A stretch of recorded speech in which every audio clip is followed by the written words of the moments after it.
Znam da na U-Mixovom programu djeluje kao da sam neosvojiv, ali ja sam zapravo običan dečko koji traži nekoga ko će ga voljeti. Onda ti je bolje da potražiš negdje drugdje. A zašto? Zato što je jedino što ovdje možeš naći motorno ulje. Možeš li nas ispričati na sekundu?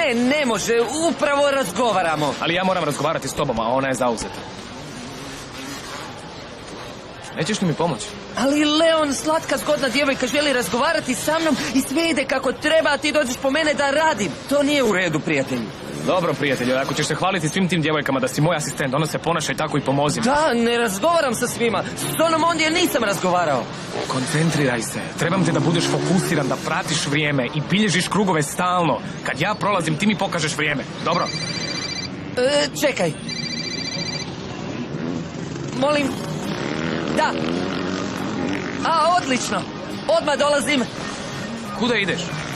To je bio Antonio. Čini se da moramo doći u studio zbog večerašnje U-Mixove zabave. Imam samo jedno pitanje. Što je to disko zabava? To je zabava na kojoj se svi obuku kao da su iz 70-ih i 80-ih, zato se zove disko. A, dobro, idemo. Ne, idi ti, ja neću. Ali to je važno. Moramo biti na toj zabavi. Ja ne želim ići. Dobro? Zbog Violete, zar ne? Jedino o njoj razmišljam. Ali bilo je vrlo jasno. Ne želim biti s tobom niskim. To je zadnje što mi je rekla.